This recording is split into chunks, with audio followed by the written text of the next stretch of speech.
Creo que México enfrenta un momento crucial, un momento muy importante para el futuro y que para nosotros la elección de 2027 tiene una disyuntiva muy clara. Futuro contra pasado, futuro contra un fracaso de cada vez más evidente en el caso del gobierno, y en Movimiento Ciudadano estamos tratando de alentar una nueva alternativa con una agenda centrada en las personas, en sus derechos laborales, en su derecho a la movilidad, en su derecho a la vivienda, a tener una vida más digna, y creo que eso es lo que va a definir, y con una cosa especial, que es una elección que se va a definir en lo local. En cada estado hay condiciones distintas y tenemos que estar muy atentos a eso. Existe un viejo truco en la política, podríamos decir que universal: ganar elecciones con un programa para luego gobernar con otro. Casi siempre en una misma dirección, de izquierda hacia la derecha. Es decir, campañas con discursos progresistas que prometen resolver las demandas sociales y, una vez ganadas las elecciones, la adopción de medidas conservadoras, neoliberales o contrarias a lo que se prometió. México tiene un gran ejemplo de esto: el Movimiento Ciudadano, una fuerza política que nació a finales de los años 90 con un discurso de ser lo nuevo, socialdemócrata, una retórica que aún mantiene el día de hoy, pero a lo largo de estos casi 30 años de vida pública ha girado siempre hacia el mismo lado, la derecha, tanto en sus alianzas políticas como en sus gestiones de gobierno. Movimiento Ciudadano encarna lo que el PAN buscaba hacer hace 40 años atrás contra el PRI, una alternativa que en los hechos no es ninguna alternativa. ¿Por qué? Porque al momento de sentarse en una silla de gobernador termina repitiendo el mismo modelo, con los mismos intereses, las mismas denuncias, salvo que hecho en nombre de la alternancia política. Lo nuevo, haciendo lo mismo que lo viejo, pero en nombre de la renovación, otro clásico de la política. Y para darse cuenta basta echar un vistazo a los estados que gobierna. En particular en Jalisco, azotado el récord por las desapariciones de personas, campos de reclutamiento forzado del narco, aguas contaminadas que envenenan a la población o la represión ilegal a los estudiantes en manos de la propia fiscalía. Declararse progresista ciudadano, pues es muy fácil. Desgraciadamente, traicionar las promesas también lo es.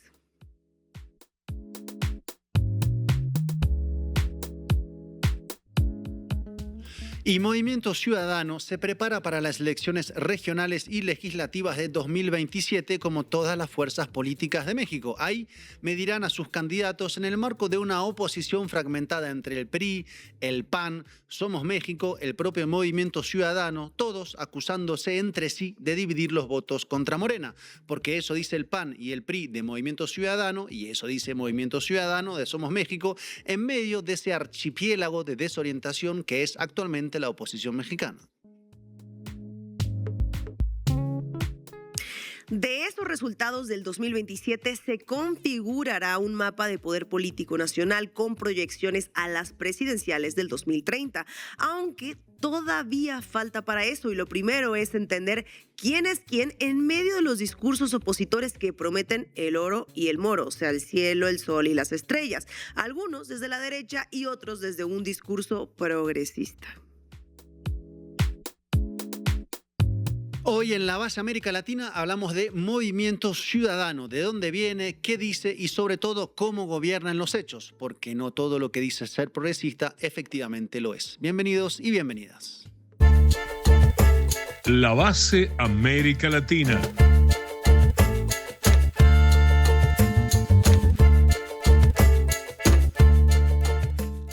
Bueno, a estas alturas ya saben que la compañera Ina Finogenova se va a incorporar en unas semanas, cada día falta menos, y mientras tanto los acompañaremos Marco y una servidora. Hoy contaremos con la presencia de dos figuras clave en la política mexicana: Candelaria Ochoa, destacada académica y referente del feminismo, y con Tatiana Cloutier, reconocida política y exsecretaria de Economía. Arrancamos, Juanma. Debí tirar más datos. Con Marco Teruggi.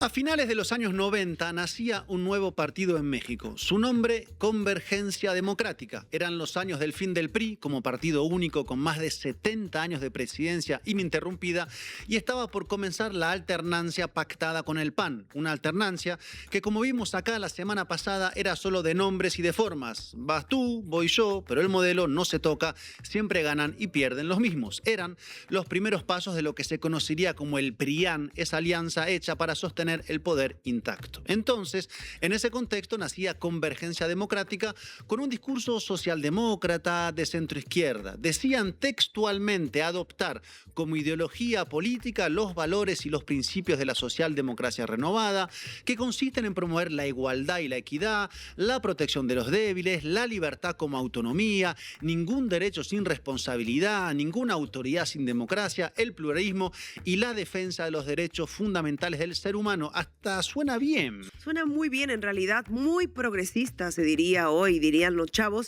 y esa era su carta de presentación en el inicio del siglo XXI. Es que, claro, contra el PAN y el PRI, cualquier fuerza política parecía como más a la izquierda. ¿Quién no iba a estar ante un Vicente Fox o un Felipe Calderón? Y el nuevo partido inició su recorrido electoral con alianzas con el PT o el PRD, por ejemplo, logrando sus primeros diputados, senadores en las elecciones del 2000, 2003, 2006, hasta el año 2011, donde en la tercera Asamblea Nacional Extraordinaria de Convergencia aprobaron el cambio de nombre del partido, que pasó oficialmente a llamarse como Movimiento Ciudadano, que es como lo conocemos actualmente hoy.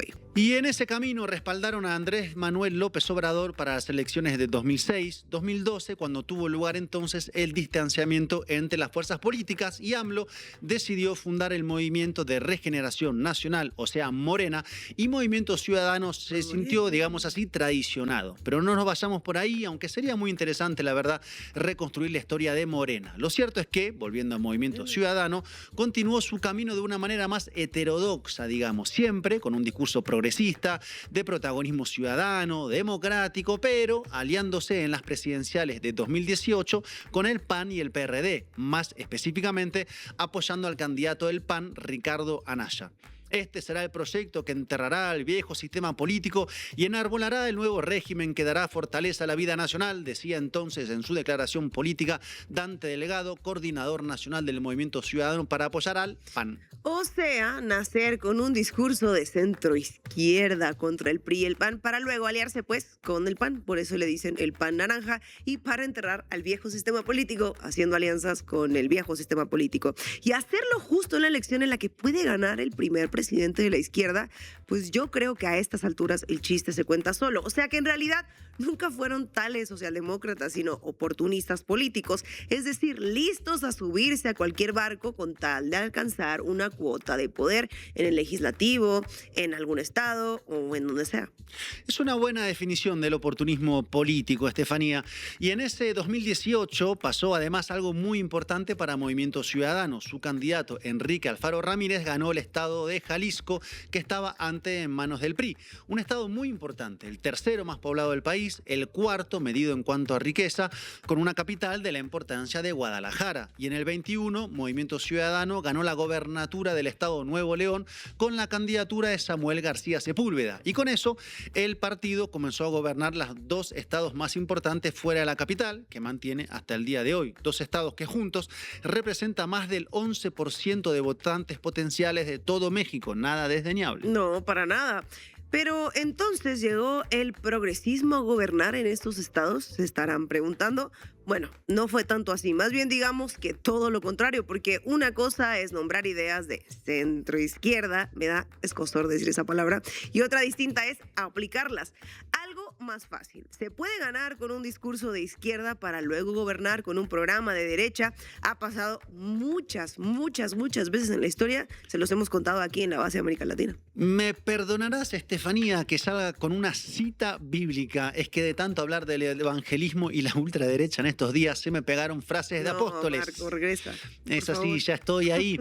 Como esta famosa frase de "por sus frutos los conoceréis", que traducido a este episodio sería "por sus resultados de gobierno los conoceréis". Así que veamos dos de los frutos de estos gobiernos de Movimiento Ciudadano estando en el poder, y empecemos con uno de los más dramáticos, la crisis de las desapariciones y el narco en Jalisco, dos temas que van evidentemente de la mano.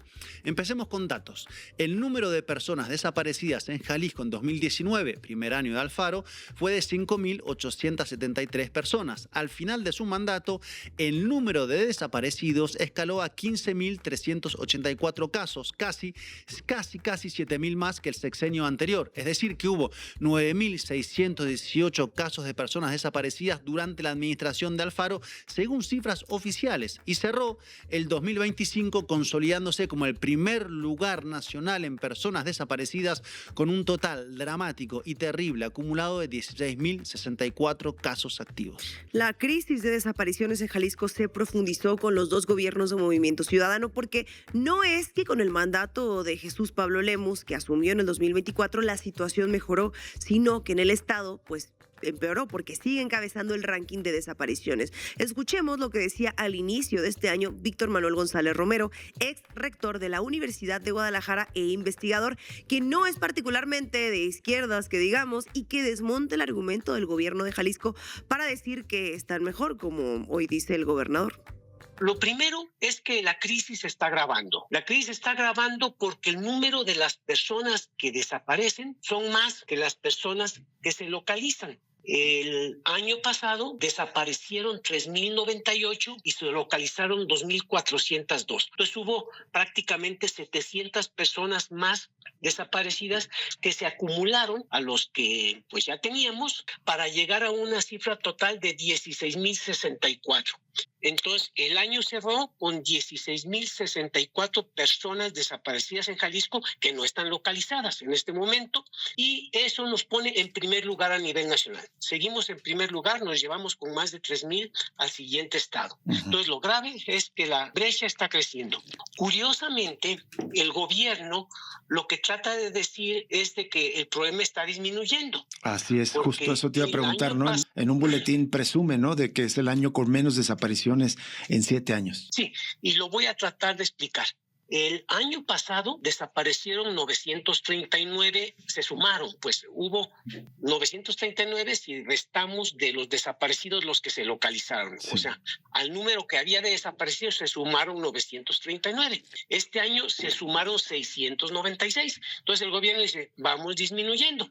Pero están interpretando mal las cifras o dolosamente. O no saben o lo están haciendo dolosamente. Y lo voy a explicar con algo muy sencillo. Yo tengo un amigo que es obeso, y pesa como 100 kilos. En el 24 aumentó 4 kilos. ¿Sí? Y en el 25 aumentó nada más 2. Y entonces está feliz porque está bajando, pero está bajando los que aumenta, cuando no está bajando el peso. Entonces, no puede el gobierno decir que está mejorando porque están aumentando menos los desaparecidos. Mientras aumenten los desaparecidos, mientras cada día tengamos más personas desaparecidas en Jalisco, la crisis está aumentando. A esta crisis de desapariciones que azota el estado de Jalisco, gobernado por Movimiento Ciudadano, se suma a su vez el cuadro de violencia por el reclutamiento del narco. No olviden que Jalisco es el epicentro del cártel Jalisco Nueva Generación, y ahí fue donde el año pasado apareció, por ejemplo, el terrorífico caso del Rancho Izaguirre, que era un sitio de adiestramiento forzado en manos del narco, según determinaron las investigaciones. Un lugar donde los jóvenes eran llevados por la fuerza y funcionaba como una suerte de centro de abastecimiento dramático de mano de obra para el cártel Jalisco Nueva Generación. Por ese caso fue detenido José Asensio Murguía, el alcalde de Teuxtitlán, donde se ubica el predio, acusado de ser cómplice de la delincuencia organizada. Y Murguía era, adivinen, justamente de Movimiento Ciudadano. Sigamos ahora con el otro resultado del gobierno que expone a Movimiento Ciudadano, el agua, o mejor dicho, la crisis del agua que lleva varios meses en este estado. Agua que sale sucia, con malos olores, con texturas. Eso es lo que viven más de 800,000 personas en la ciudad de Guadalajara, según el Consejo Vecinal Comunidad Americana de la Colonia Americana, una de las más afectadas por la crisis acuífera. Según el gobierno de Jalisco, se debe a problemas de falta de mantenimiento, vertidores de canales y problemas de presupuesto. Pero para no explicarlo nosotros en la base, escuchemos al doctor José Arturo Gleason, jefe de la Universidad de Guadalajara. Esto es injusto, es lamentable. No hay una respuesta inmediata, urgente a resolver el problema ya. Sí hay una agenda de 30 acciones, hay unas obras que están planteando, que le llaman plan integral, pero no hay un plan de cómo acordonar las colonias, contener la contaminación, poner equipos de purificación, al menos de manera temporal o de mitigar un poco el daño.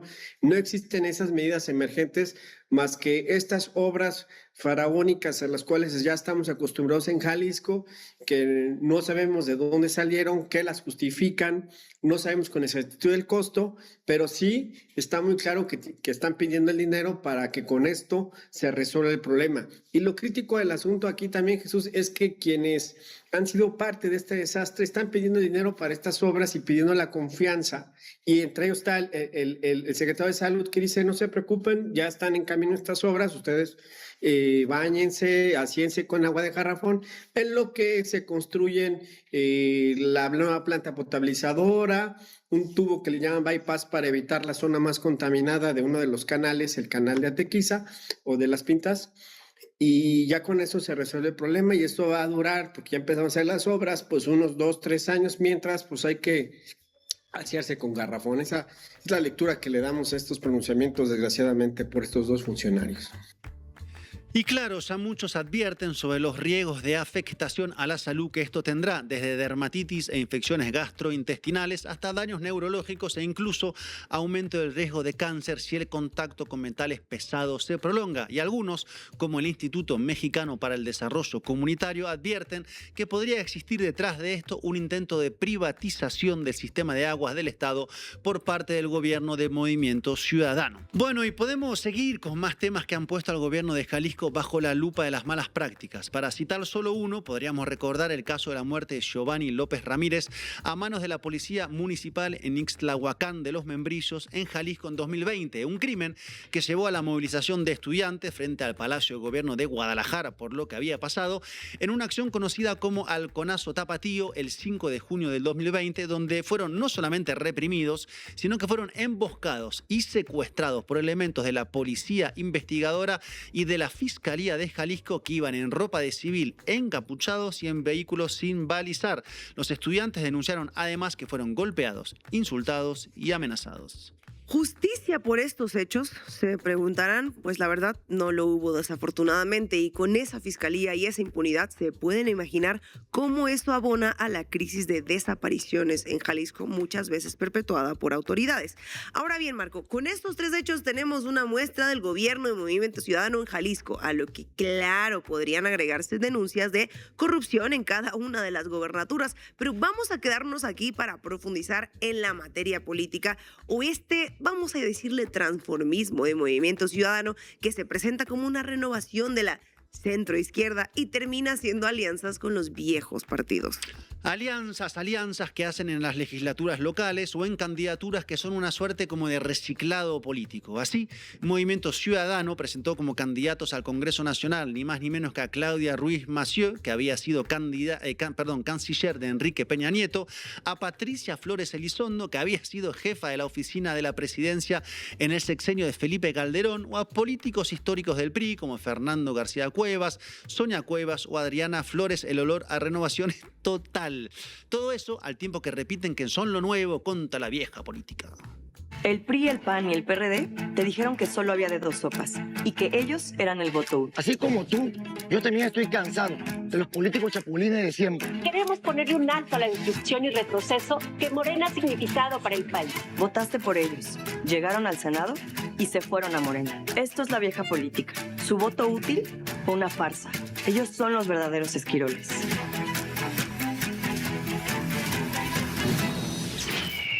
Movimiento Ciudadano. Y no solo son la nueva política contra la vieja política, según dicen, sino que afirman que son medio neozapatistas. Es que, Marco, ¿por qué? Porque estuve investigando y me encuentro cosas así. Escuchen a Jorge Álvarez Maínez, coordinador nacional de Movimiento Ciudadano. No lo digo yo, no es especulación. Él se declara una suerte como de deliberativo de base zapatista. Escúchenlo. No pruebo. ¿Quién es el mero mero en MC? Fíjate, Gustavo, que yo en eso sí me considero alguien distinto a lo que es normalmente la política. Normalmente al político le gusta mucho exhibir que manda, que tiene poder, que ejerce en coches, en ropa, en cómo se comporta, en los manotazos en la mesa. Yo, cuando era niño, adolescente, surgió un movimiento que sacudió la conciencia de México y del mundo, que incluso se volvieron canciones y demás, que era el movimiento zapatista. Y a mí me llamó mucho la atención que ellos hablaban de mandar obedeciendo. Y yo creo en otra forma de liderazgo. ¿Qué decir? ¿Qué decir? Mandar obedeciendo, dice claro, pero lo que no aclara es obedecer a quién, que es un pequeño gigantesco detalle. ¿A quién le obedeces? ¿Cuánto, perdón, pero contrabando ideológico que hay acá? En fin, Maynes, que escuchaban recién, fue candidato en el 2024 y sacó 10.32% de los votos en la elección en la que Claudia Sheinbaum ganó con casi 60% de los votos y Xóchitl Gálvez del PRIAN llegó segunda con un lejano 27.45%. Y claro, el PRIAN acusó a Movimiento Ciudadano de ser funcional a Morena, ya que dividiría a la oposición frente a Morena. Y Movimiento Ciudadano, por su parte, busca pescar en todas las peceras a la vez, en desencantados hipotéticos de Morena, del PAN, del PRI, como un partido que tiene un discurso a medida para cada quien lo que quiera escuchar, ni tan a la derecha, ni tan a la izquierda, pero que en los hechos ya demostró cómo gobierna y con quién se alía totalmente en contra de lo que predica con su neozapatismo progresista ciudadana. Y los hechos, se sabe, son más importantes que las palabras. Así que aquí les hemos presentado a Movimiento Ciudadano. Esta sección, Marco, tuvo drama, corrupción y risas. Me alegra. Seguimos consolidando a Movimiento Ciudadano como la segunda fuerza de México. Con trabajo, organización y estrategia, mucha estrategia, vamos a ganar 10 capitales estatales importantes, municipios metropolitanos y 5 gubernaturas en el 27. México cree en México será un grito de guerra permanente de Movimiento Ciudadano para convocar a la unidad nacional, para distinguirnos de la falsa polarización. México cree en México. México cree en México. ¡Viva México! ¡Viva México! Cuéntamelo todo y exagera, con Estefanía Veloz. Imaginen un estado que instala más de 8,000 cámaras con inteligencia artificial para vigilar cada esquina, que le entrega los datos financieros de millones de familias a una empresa bajo investigación federal por lavado de dinero y que al mismo tiempo deja sin resguardo el único rancho donde un cartel enterraba y quemaba cuerpos, es decir, el rancho Izaguirre. Eso es Jalisco hoy y así lo están contando o dejando de contar los propios medios de ese estado. Empecemos por la nota de Publimetro, publicada apenas hace unos días, titulada ¿Qué pueden detectar la IA del CS5 Jalisco? Cámaras, placas y llamadas falsas están bajo vigilancia. El texto explica que el C5 Escudo Jalisco ya opera 8,566 cámaras activas con reconocimiento de placas y arcos carreteros inteligentes instalados en Ixtahuacán de los Membrillos, Puerto Vallarta, Zapopan, Zapotlanejo, Yamay, Ciudad Guzmán y Lagos de Morelos. La nota describe la ampliación como una hazaña tecnológica sin detenerse jamás a preguntar quién construye estos sistemas y bajo qué reglas se resguardan las bases de datos de millones de jaliscienses que circulan frente a estos lentes todos los días. Ahora es curioso que el mismo aparato de vigilancia que puede identificar una placa en segundos no haya servido para proteger el sitio donde después se encontraron fosas clandestinas y crematorias. ¿Qué fue lo que pasó ahí? N+ lo documentó en su nota. Colectivos de búsqueda de desaparecidos regresan al rancho Izaguirre con autoridades federales. Ahí se lee que integrantes de los colectivos aseguraron que el rancho Izaguirre en Teuchtitlán llegó a permanecer sin vigilancia pese a la gran cantidad de objetos personales que se habían encontrado en la zona y que podrían ayudar con la localización de más víctimas. El mismo gobierno, que presume decenas de cámaras y arcos inteligentes en carreteras, dejó abandonado el lugar más importante para las familias que buscan a sus desaparecidos. ¿Y ese abandono decís que fue un hecho aislado que se repite? A ver, se repitió. Quinto Poder lo confirmó un año después del hallazgo en una nota titulada Rancho Izaguirre bajo la lupa. Colectivos hallan más restos humanos, donde integrantes de organizaciones civiles denuncian nuevamente que el lugar no contaba con vigilancia necesaria, lo que les permitió a los propios buscadores localizar nuevos fragmentos óseos y prendas por su cuenta sin apoyo institucional.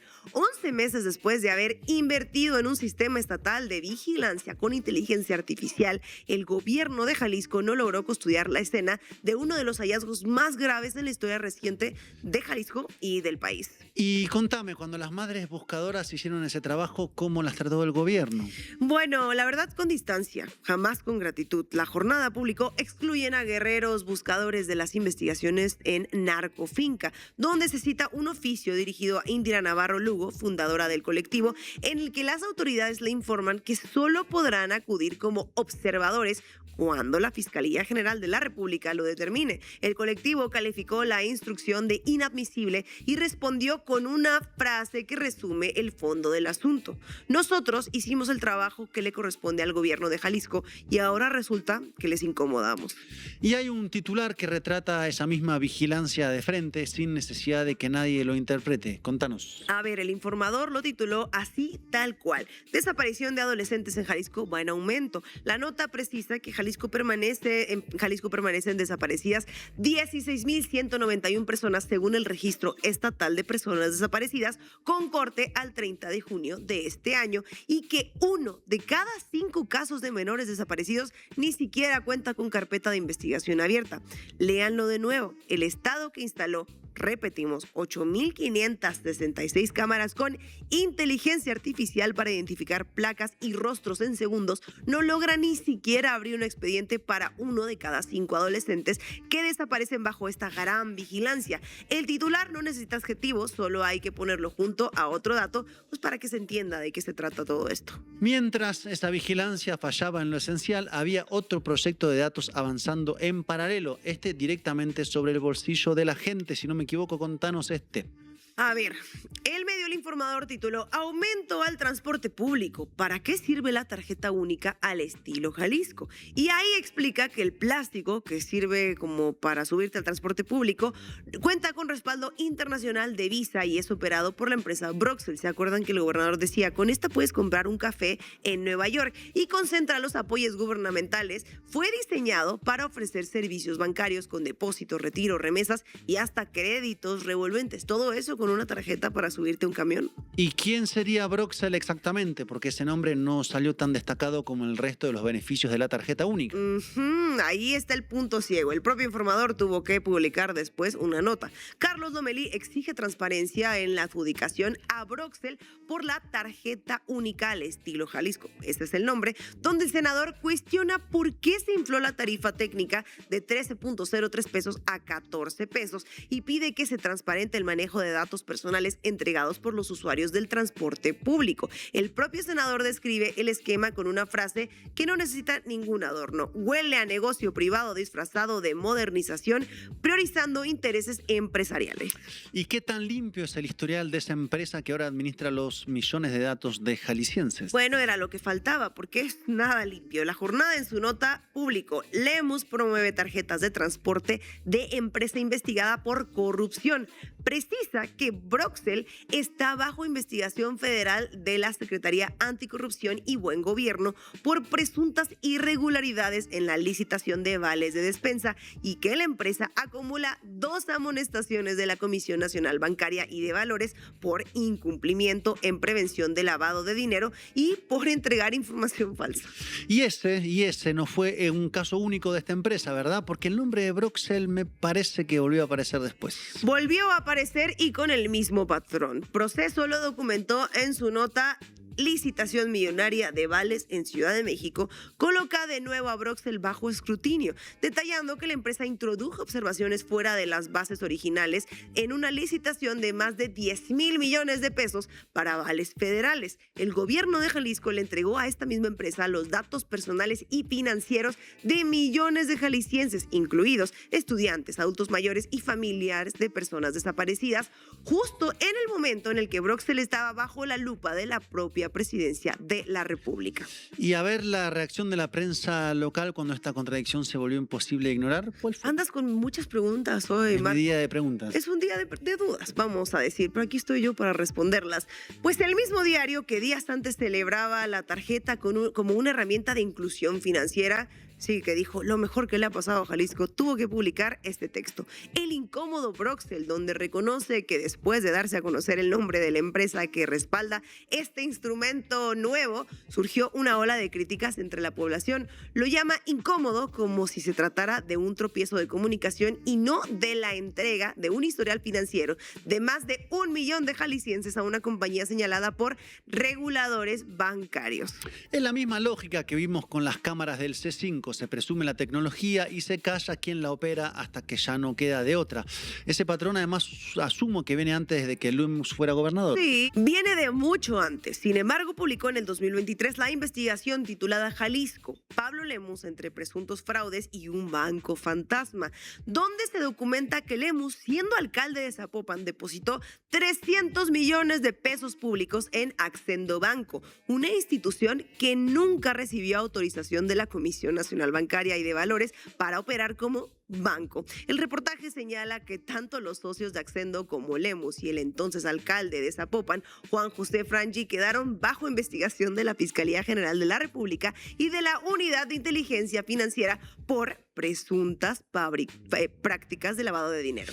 ¿Y qué pasaba puertas adentro en el ayuntamiento que después lo catapultó a la gobernatura? El mismo medio lo documentó así. Guadalajara, la Contraloría Ciudadana tapadera de Pablo Lemus, donde una fuente consultada dentro del propio ayuntamiento explica que la práctica de contratar auditorías externas millonarias bien podría responder al objetivo de maquillar el desvío de fondos públicos, tapar irregularidades administrativas internas o embolsarse recursos con facturas infladas. Esto pese a que la Contraloría Interna contaba con más de 90 personas para hacer ese trabajo y no la utilizaban. Se preguntarán, ¿esa lógica de contratos cuestionados se limitó a las auditorías o también alcanzó a la seguridad pública? Y yo les voy a responder esta pregunta. Pues sí, también alcanzó a la seguridad. Central Municipal documentó la denuncia de el PAN, demanda PAN presuntos actos de corrupción de Pablo Lemus en Guadalajara, donde se detalla que el municipio favoreció a la empresa integradora de apoyo municipal ligada a Lumo Financiera de Centro con un contrato de renta de equipo de seguridad por 792,261,796 pesos a 30 meses para arrendar 763 vehículos, incluidas 290 patrullas, en un proceso que en otra empresa participante llevó a tribunales por irregularidades, muchas cifras, mucha corrupción. Patrullas, cámaras, tarjetas bancarias, todo el andamiaje de seguridad y datos pasa por empresas señaladas. Y el círculo cercano al gobernador, ¿cómo quedaría parado con todo esto? Queda muy mal parado. Además, no olvidemos que José Luis Tostado Bastidas, síndico y alcalde interino de Zapopan, compró una mansioncita así chiquita en Colinas de San Javier por 12.8 millones de pesos, declarando solo un tercio del valor real, mientras que Bonifacio Ramírez Santiago, director de Participación Ciudadana, pagó de contado una casa en el Palomar por 7 millones de pesos, aunque su valor real ronda por 20 millones. ¿Qué tal te caería una casita así? Bueno, conversémoslo. Es un círculo que administra los datos personales, financieros y biométricos de toda una entidad sin poder explicar cómo creció su propio patrimonio. Pero me parece que queda algo todavía más grave para contar. Así es, y es que hasta Raimundo Riva Palacio, a ver, no sabemos si es por animadversión a MC, por interés personal, porque le cae mal Lemus o por lo que sea. Incluso él lo reveló en el Financiero en este texto. Lemus, investigado por Estados Unidos. Ahí se detalla que las autoridades estadounidenses investigan al gobernador de Jalisco por su relación con el líder sindical Nazario Ramírez, detenido por presuntos nexos con el cártel Jalisco Nueva Generación, y que las indagatorias documentan que Lemus presuntamente presuntamente, recibió dinero del cártel Jalisco Nueva Generación a través de Ramírez para financiar, presuntamente, campañas políticas. Y añade que las indagatorias documentaron posibles prácticas de corrupción durante los gobiernos de Lemus en Zapopan y Guadalajara, cuando benefició a Capsa, la constructora de la que Lemus, su esposa y su suegro son accionistas. Y agrega algo que pocos noticieros locales repiten: la aparición de Lemus en las investigaciones estadounidenses genera una mancha de sospechas sobre Movimiento Ciudadano, un partido que se presenta como alternativa limpia, decíamos, frente a Morena, el PAN y el PRI, distanciándose siempre de actos de corrupción y vínculos con el narcotráfico. Un partido que basó toda su identidad en romper con las viejas prácticas termina señalado con el mismo patrón que decía cambiar. Y la policía, que ese gobierno presumió como su gran promesa de seguridad, ¿qué papel jugó en todo esto? Ahí está la prueba de que la vigilancia tecnológica no se tradujo en control real del territorio, como tanto dijeron. El medio El Mañana de Nuevo Laredo publicó: narconómina del cártel Jalisco Nueva Generación, policía creada por Pablo Lemus recibió pagos de El Mencho para operar en Jalisco. La nota explica que la Policía Estatal de Caminos, una de las promesas de campaña más emblemáticas de Lemus, presentada bajo el lema de preparada para cuidar, no para multar, habría recibido pagos del cártel Jalisco Nueva Generación para operar con impunidad en el estado. Y detrás de todo este manejo de datos y contratos hay algo que casi nunca se explica. ¿Cómo se sostiene la cobertura favorable que ha tenido el gobierno de Lemus en tantos espacios con todo esto que les menciono? Bueno, obviamente se sostienen con dinero público y hay cifras concretas. El medio Polemón lo documentó con datos consultados por el periodista Ricardo Sevilla en Reporteros MX, que Pablo Lemus gastó 21.7 millones de pesos en publicidad oficial solo entre enero y febrero de este año, y que cerca de 8 millones de estos pesos fueron a servicio de, escuchen bien, monitoreo, análisis de conversación pública y manejo de reputación en Internet, con contratos que incluyen a Televisa, TV Azteca y una consultora ligada a la plataforma Badaboom para producir contenido que suavice su imagen digital. Honestamente, con todo lo que les digo, suena complicado. Y si no me creen, vamos a ver qué opina el medio de Salinas Pliego sobre Jalisco y el gobierno de Lemus. Vallarta está hermosísimo, sin embargo a Vallarta, como a la zona metropolitana de Guadalajara, básicamente a todo el estado, desde febrero, los acontecimientos de febrero encendieron unas señales de alerta. ¿Ya superaron esa situación? Mira, Javier, fue un durísimo golpe para la imagen de Jalisco, para la imagen de México, para la imagen de Puerto Vallarta. No hemos superado todavía ese duro golpe, lo debo decir con todas sus letras, principalmente aquí en Puerto Vallarta. No hemos todavía recuperado la ocupación hotelera que teníamos previo a este evento del 22 de febrero. Sin embargo, estamos trabajando muchísimo por recuperarlo. Te podría decir que estamos ya al 70% de la ocupación hotelera que teníamos previo al 22 de febrero. Estamos invirtiendo mucho en promociones en los Estados Unidos y en todo el mundo, promociones turísticas de Guadalajara, de Puerto Vallarta. Estamos trabajando con medios de comunicación, con influencers y demás, para que la gente vea la realidad de lo que vivimos. Tú puedes caminar ahora en el centro histórico de Puerto Vallarta, en la zona hotelera, y te darás cuenta que es un lugar que se vive en completa paz, con calma, lleno de turistas. A esto le llamo yo cuestionar al poder, o más bien un bonito anuncio de turismo de Jalisco. Gracias, Estefanía Veloz. Lo nuevo. Lo nuevo. Movimiento Naranja. Ya se van los mismos de siempre. Lo nuevo es el futuro. Lo nuevo ya se siente. Ya se van los mismos de siempre. Lo nuevo es el futuro. Lo nuevo ya se siente. Si yo digo Piedras Negras, tú votas nuevo. Si yo digo La Laguna, tú votas nuevo. Saltillo y Torreón, tú votas nuevo. Acuña y Monclova, tú votas nuevo. Si yo digo Matamoros, tú votas nuevo. Si yo digo La Frontera, tú votas nuevo. Musquis y San Pedro, tú votas nuevo. Sabinas y y Parras. Tú votas nuevo.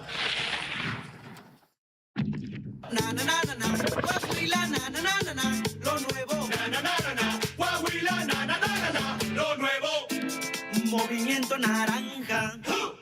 Ya se van los mismos de siempre. Lo nuevo es el futuro, lo nuevo ya se siente.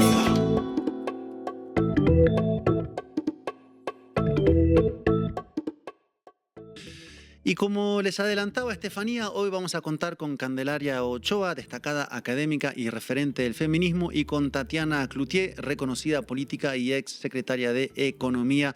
Bienvenida, Candelaria, ¿cómo está? Gracias por acompañarnos en La Base América Latina.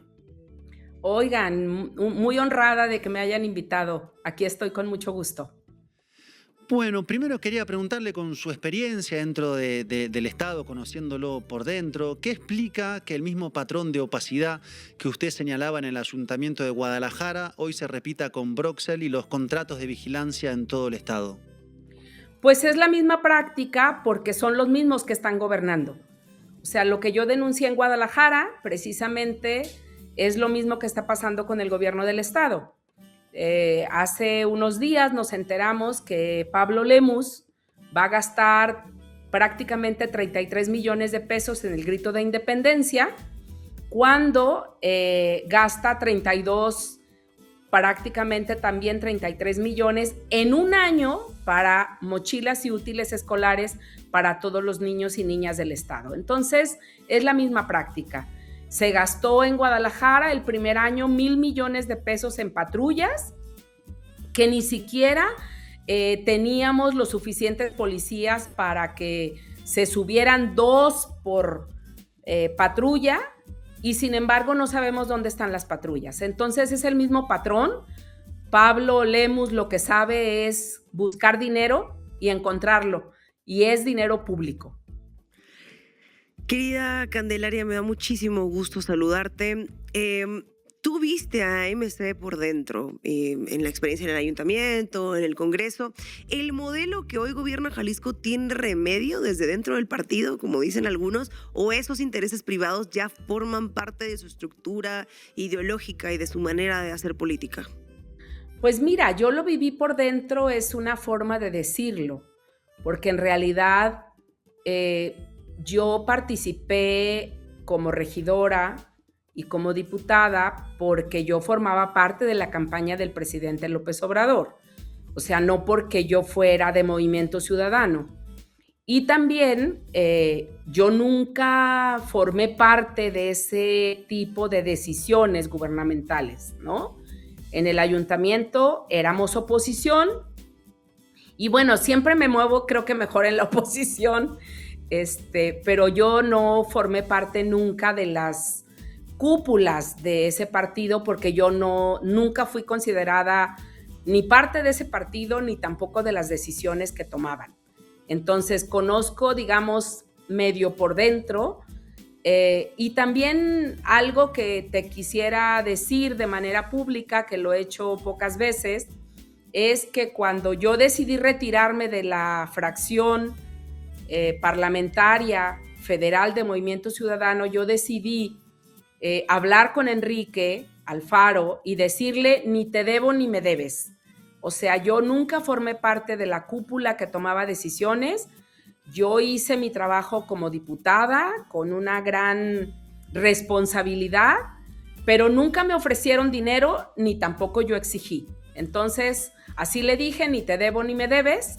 Y creo que pues la parte del compromiso ético y moral que yo he tenido se ha mostrado siempre en lo que yo he propuesto.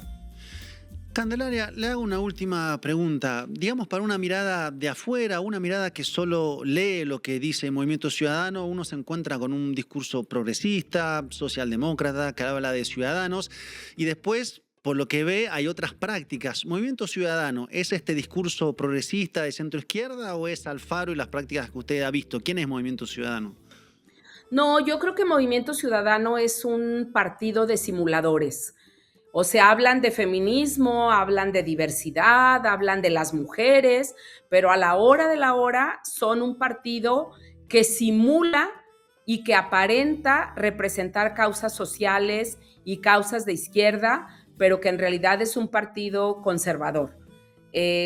Una gran militancia de Movimiento Ciudadano formó parte del PAN, figuras pues como Alberto Esquer, que hoy es secretario de gobierno en el gobierno del estado, también el que es el secretario del Ayuntamiento de Guadalajara, pues es alguien muy destacado del PAN, o fue alguien muy destacado del PAN, y el síndico de la presidenta Verónica Delgadillo, pues era un priista que fue el director del DIF cuando yo fui regidora. Entonces, pues son un partido de simuladores que aparentan tener causas sociales, pero que en realidad esas causas sociales a la hora de desarrollar propuestas e iniciativas no las aprueban. Mira, por ejemplo, ahorita tenemos 4 meses que la Comisión de Igualdad Sustantiva y de Género que yo presido no ha sesionado porque las 3 diputadas de Movimiento Ciudadano no asisten, porque hacen el vacío a iniciativas que son muy importantes, ni siquiera que son mías, sino son de otras diputadas y de otros diputados, y no hemos podido aprobarlas porque no asisten. Querida Candelaria, jamás mejor definido Movimiento Ciudadano. Te agradezco mucho que nos hayas acompañado hoy. Normalmente no digo esto de los invitados y las invitadas, pero toda mi admiración y mi respeto hacia ti, así que gracias por habernos acompañado hoy. Y yo para ustedes. Muchas gracias por la invitación. Tatiana Cloutier, gracias por acompañarnos en la base América Latina. En Jalisco y Nuevo León, Movimiento Ciudadano gobierna entregando datos y seguridad a intereses empresariales concretos. ¿Eso es un error de gestión o es el modelo real detrás del discurso progresista? Yo creo que cualquier información privada que se le está entregando a un tercero es malo, y más si no está avisada la persona. Y si se está entregando a un gobierno extranjero, es aún peor. Entonces no creo que sea un acto no premeditado, es una acción coordinada. Tatiana, ¿por qué son escandalosos los gobiernos de Movimiento Ciudadano, por ejemplo, como el de Samuel García? Pues bueno, primero diría que más que hablar de Jalisco, porque no vivo ahí, vivo en Nuevo León y conozco muy bien el caso de Nuevo León. ¿Por qué Nuevo León es fallido? Nuevo León es fallido, primero que nada, porque tenemos un gobernante, y de hecho hoy se ha presentado una iniciativa en donde dicen que la sociedad civil se organizó y está presentando una iniciativa para no a los reality shows, por decirlo así. Este gobierno ha sido un reality show. Este gobierno ha gobernado, si esa puede ser la palabra, a partir de el espectáculo, y el espectáculo pagado, no espectáculo gratuito ni siquiera. Es decir, por poner algo que ahorita ha estado saliendo a la luz pública, entre 18 y 25 millones de pesos se gastan mes a mes para la pareja gubernamental, es decir, Samuel y su esposa. Por otro lado, esto es simplemente en redes sociales, no estamos hablando medios de comunicación ni nada, el puro tema de redes sociales. Mientras tenemos carestías y donde el gobernador solamente gobierna para el área metropolitana y su red social, y todo lo que tiene que ver con fuera del área metropolitana no existe, no lo ve y no parece que tiene importancia para él. Y por otro lado, la parte de inclusión, la Secretaría de Inclusión y Bienestar, la desapareció de alguna manera. ¿Por qué? Porque le molestaba políticamente la persona que estaba ahí y vino a traer un operador político de él para operar un tema electoral. ¿Qué me estoy refiriendo con esto otra vez? No hay planeación, la única planeación que se tiene es la planeación electoral, y se existen ciudadanos de primera y de segunda. Y esta ha sido la constante. Es decir, de primera, ¿por qué? Porque los camiones son, a pesar de que pagamos igual, para unos son buenos camiones, para otros son chafas. En temas de transporte público, para unos muchachos se les apoya si vas a escuelas estatales, para los que van a las escuelas federales no se les apoya. En términos de salud, si vives en el área metropolitana hay apoyo, si vives fuera del área metropolitana no hay apoyo. Y así nos vamos una y otra vez con esta dualidad en donde el gobierno del estado no tiene una matiz y una directriz clara de a dónde quiere llegar. Luego aumenta la deuda pública a unos pasos exorbitantes y por otro lado no termina las obras porque el dinero lo está ahorrando para su proceso electoral y desvía los recursos o los triangula según lo que sale en los medios de comunicación. Y por último, Tatiana, ¿cuál es la constante con los gobiernos de Movimiento Ciudadano que vos hayas observado? ¿Qué es lo que hemos visto como un punto común entre Nuevo León y Jalisco? La represión. La represión a quienes protestan en un momento o en otro. Y eso ha sido una constante de alguna manera en los dos gobiernos. Si me voy aquí en Nuevo León, imaginémonos nomás, un muchacho por salir a protestar porque no quería que se aumentara el transporte público, resulta que terminó con prisión preventiva domiciliaria.